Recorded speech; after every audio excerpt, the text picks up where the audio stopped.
Well, for those of you that have been following along with deer season 22, you know, these episodes just keep clicking by and we're having an absolute blast. We've been very, very fortunate and have harvested some pretty doggone good deer. You know, the highlight of our season obviously was our mother. When she harvested a deer, it was just like knocking it plumb out of the park. But we've had some other highlights. You know, Taylor's made an announcement. Mark just bopped a 191-inch slammer there in Missouri. They went down and had some luck there in the Lone Star. Texas was awfully good to those guys. So it's been really, really a lot of fun. You know, you see Matt and Scott grinding it out like they do each and every year. And we've had a little bit of luck as well. With that being said, oftentimes we start and we'll go, you know, 7 years ago, which means that we had a long history with a particular deer. This one was not quite that long, but we did have a history with this particular animal. This segment of DoD TV is brought to you by Cold Steel. Anytime, anywhere.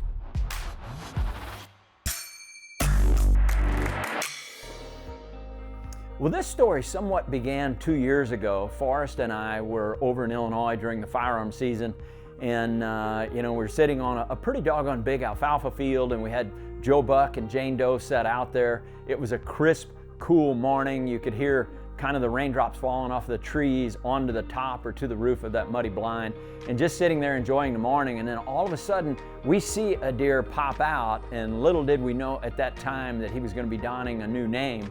But he worked in like a charm. You know, the slobber was kind of going down off of his chin and the steam was rolling out. His eyes were somewhat rolled back. He was posturing on the way in. Just an absolutely glorious piece of footage that we've looked at a number of times just because it was so pretty and so unique in the fact the way that he worked into those decoys. And we were debating that day as number one as to whether or not to shoot him, and we elected to pass him, obviously.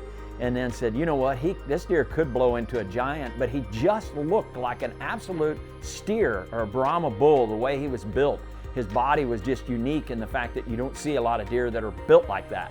So we were pretty doggone happy that we gave him the pass card. And as they say, we're gonna see what he blows into, and we say that often, and boy, am I glad we did.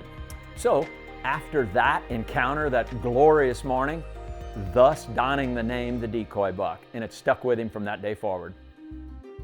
Fast forwarding to the following year, we started looking at pictures and where he was traveling, going from, going to, where he was bedding, where he was feeding. And for those of you that think it's easy to harvest an animal by studying the pictures, by all means it does help. I mean, it has changed our lives by using these Reconyx cameras. But it doesn't mean that you're going to kill them, nor does it mean they're going to always show up where you expect them to. Well, unfortunately, we didn't catch up with that deer, and I mean, we were really, really wanting to lay an eyeball on him and see what he looked like on the hoof. We had a lot of Reconyx information, a lot of data, but we were really searching him. With that being said, winter came, snow fell. We got into spring and said, you know what, maybe, just maybe we could find his sheds. This is nuts. There's literally a shed I'm looking for, and this squirrel is chewing on it right now. Right there. You little bugger. Get off my shed. That's the one I'm looking for right there. The squirrel up here is mad. I just picked up his shed.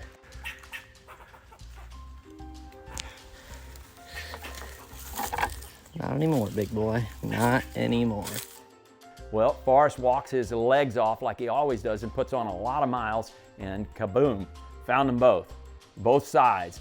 And these were about 300 yards apart where he found them.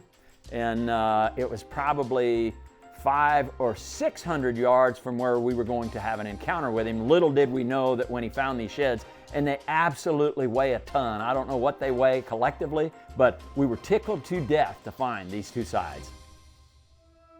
Well, over there, Forrest is working all summer long, trying to get prepared, get ready with checking tree stands and checking straps. And he said, I saw a deer squirt out of a ditch while I was working over there, and I'm 99% positive it was Decoy.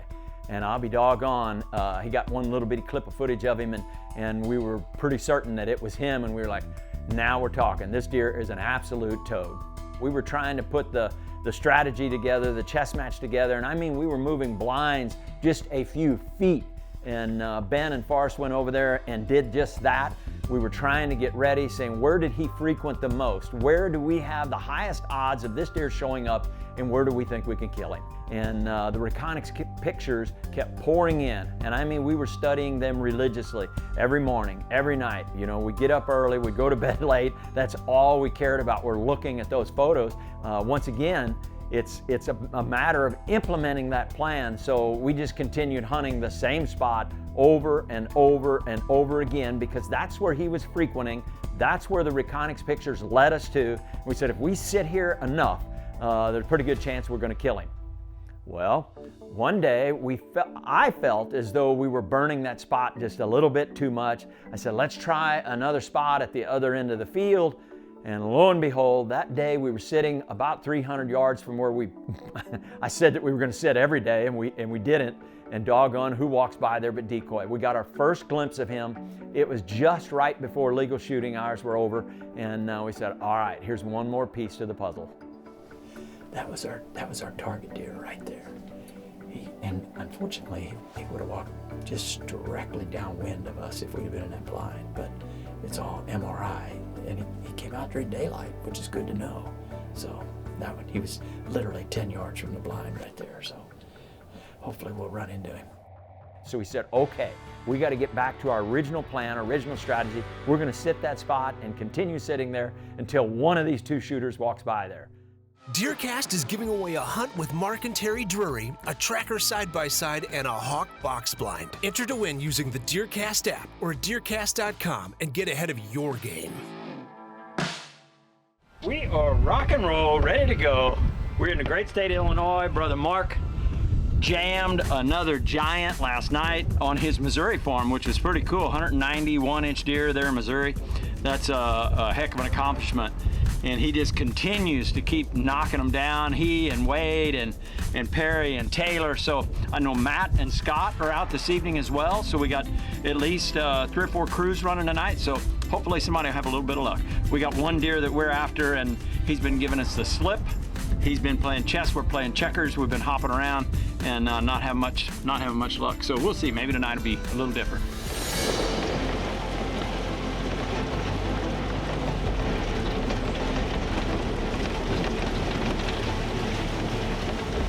Jane Doe, Joe Buck, and my bow case. We left it here because we left all of our stuff in the blind. So we'll go back to the scene of the crime.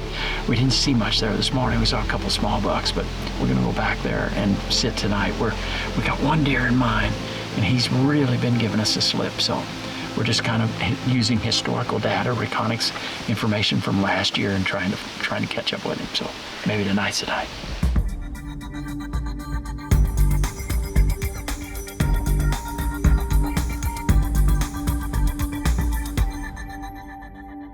Well, here we are, back in the hawk blind. We sat here this morning. DeerCast said great this morning, great this evening. So we left all of our gear in here, went and grabbed a quick bite and came back in. Brother Mark had some tremendous luck last night. Killed an absolute giant there on his Missouri farm. Beautiful 191-inch deer. So I know he's enjoying that because Taylor's in camp. So tonight Taylor's out hunting, Matt and Scott are out. We're out, and I think Mark's back in Iowa, so got 3 or 4 crews rolling tonight, so maybe somebody have a lot of luck, because the predictive model says great, and we're hoping for a little bit of luck as well.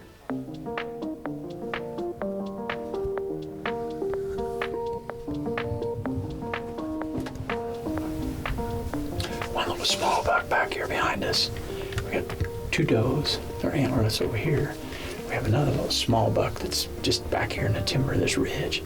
So at least they're starting to move a little bit. Man, it's tough over here. Everybody thinks that every time we climb in a blind or climb a tree that a deer walks by that we shoot it. It don't work like that. We may hunt weeks, months, years, but it all pays off and it comes to a culmination at some point. We just don't know when. So hopefully they'll move tonight a little better.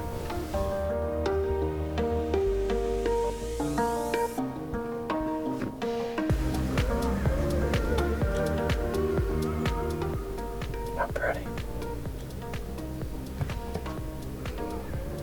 Yeah. Walked him off.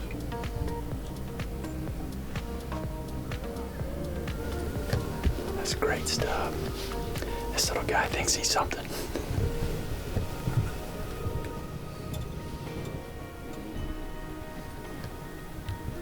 Shaping up to be a pretty good evening for us. Mm-hmm.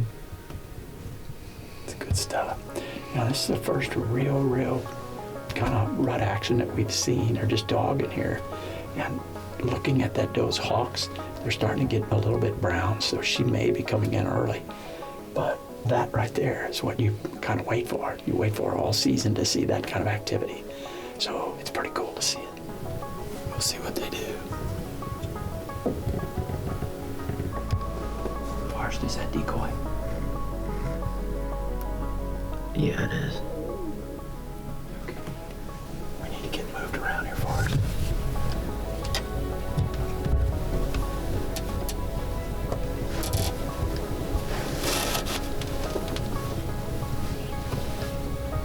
Tell me what he's doing.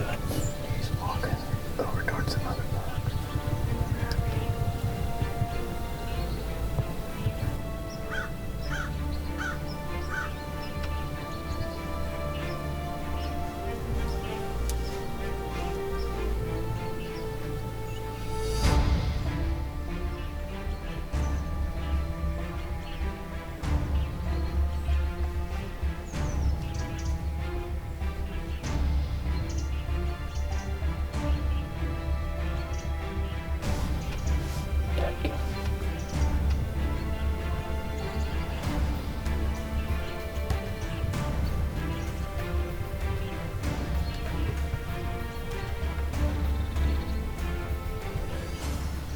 He's a steer.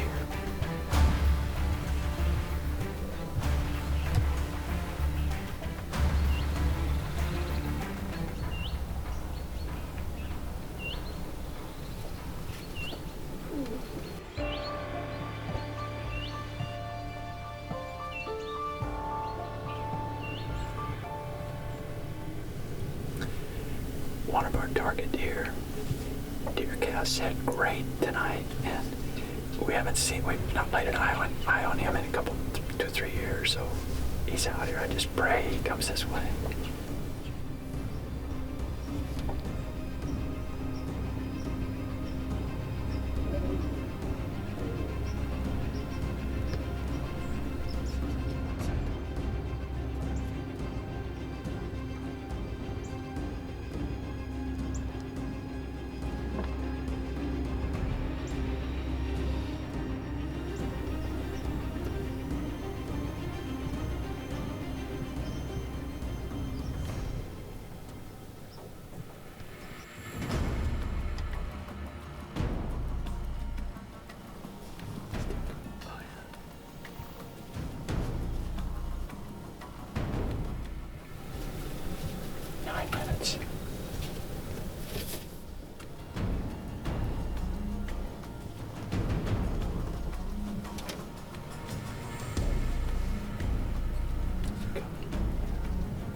Well, that was one of our targets, and DeerCast said great tonight. Great it was. We saw several bucks. He came out at 5:30, I guess, and has been on the field for I don't know how long. He's stayed out there at 100, 120, 150, and then he was way over across the field making scrapes and what have you. And then he finally decided to break here. And we still got a little bit of legal shooting light. We shot him about 5 minutes before legal, which is great.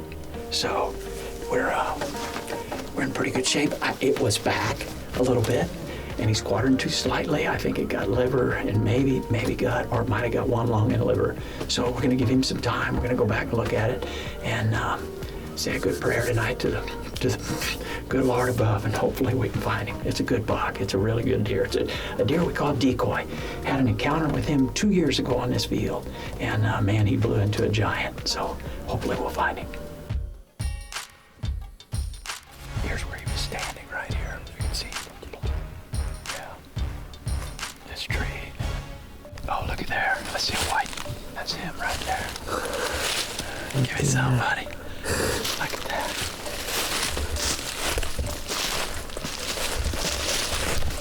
Look at the body on this thing. Good God. Look at his neck. Oh my God. He's been dead a while. He's a toad. He's bigger than I thought. This is a monster. He's a giant bodied deer. And I don't know how you're going to get him out of here.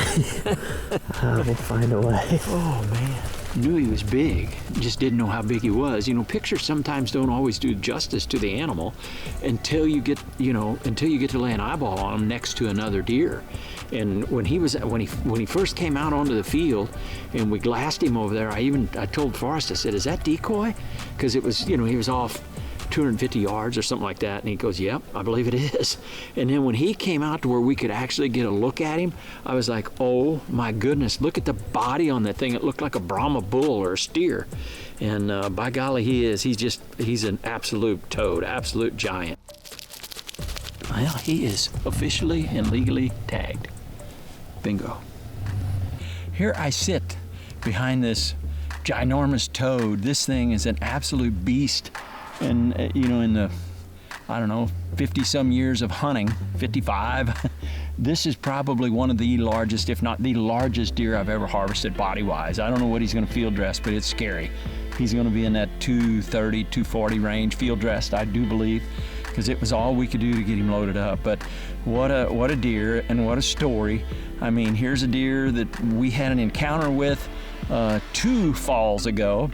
And we had a decoy on the field, and this buck came in. He was all slobber-mouthed and the steam just rolling out of his nostrils. And it was a beautiful, absolutely beautiful morning and a beautiful encounter that we had with him. And at that point, he donned the name of Decoy Buck because he came to the decoy. And he really put on a show that morning. And I just couldn't say enough about keeping tabs on him and what we've done with the Reconyx cell cameras. We live by those things religiously. It's changed our lives as far as we're concerned because we spend all night, all day, every waking moment looking at pictures. And sometimes it works for us, sometimes it doesn't. But boy, when it does, I can't tell you how happy it makes a guy or a hunter. And then also shooting a mission, and I know we're probably going to catch a little grief, but I really don't care. For those of you that have ever had any shoulder issues, you understand why, but cannot say enough good things about the 2.3 Rage Chisel. It's saved me more times than not. He was quartering 2 just a little bit and tucked it in there best I could, and he didn't go all total less than 100 yards. He looked like bedded twice, so we gave him some time to expire and went back, reviewed the hit, and the rest is history, as they say. I can't say enough about this deer, all the work that went into it, hopscotching, moving that blind, and mowing that little trail behind the blind, and then everything that Forrest did, planting clover there in front of the blind, and it's just an endless effort. It's a countless number of hours for quite a few people, and we talk about it all the time. It takes a village. Mark's got Wade and Perry and Josh and Carson. Those guys up there do such a tremendous job, and Forrest and Ben do a great job for me, but Forrest in particular. So here's one for the ages, one I'm extremely happy about. An absolute beast. So couldn't say enough good things about him. We're adding new videos every week, so make sure to click that subscribe button and check out all of our amazing content. This episode of DoD TV was brought to you by MOTV. For full episodes of 13 and all of our Outdoor Channel content, head over to the MOTV app and view it today.